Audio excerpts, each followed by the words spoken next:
Salam semua, kita bertemu lagi dalam reaction drama berseri Dia Imamku episod ke-20. So jom kita tonton. Singkit betul kan awak ni? Dah singkit, tak payah nak tanya lah. Tak payah nak ambil tahu pasal saya. Okey? Awak boleh keluar. Oh, ni. Nenek ada beritahu yang Cik Maira nak makan pisang goreng kan? Ha, saya ada pisang goreng ni. Sedap, makan lah. Awak ni, dengar sini Semak dalam otak awak ni sampai bila-bila. Saya tak makan pisang. Ini selera orang kampung. Ambil cepat. Ambil sebelum saya campak keluar. Ya. Baik, Cik Maira. Macam mana dia boleh dapat ramai pisang tak?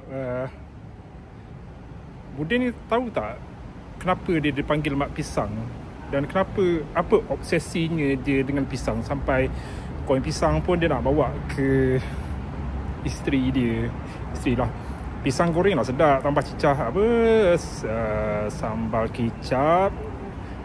Nanti cari time buka. Tapi nasib baiklah time apa saya tengok ni dah masuk waktu berbuka lah. Nanti mengidam nak makan pisang, carilah si Budin pula. Okay, dia nak kahwin dengan si Budin, lepas tu buat hal pula. Kenapa?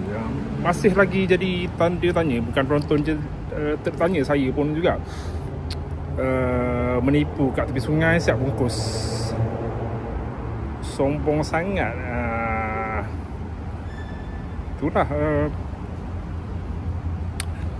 On a serious note, kalau cinta tu berdasarkan apa orang kata,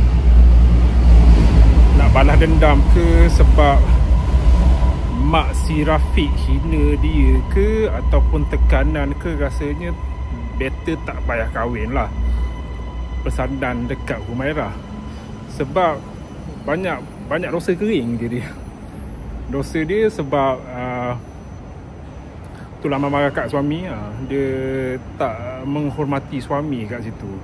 Jadi apa kebaikan nak ditunjukkan dalam drama berseri ni, saya tak pastilah. Walaupun penonton boleh agak ending dia dekat apa, lepas ni Humairah dia berubah sikap lah, tapi still saya rasa macam saya tak boleh brain drama ni. Waktu-waktu awal perkahwinan ni Humairah jadi macam tu.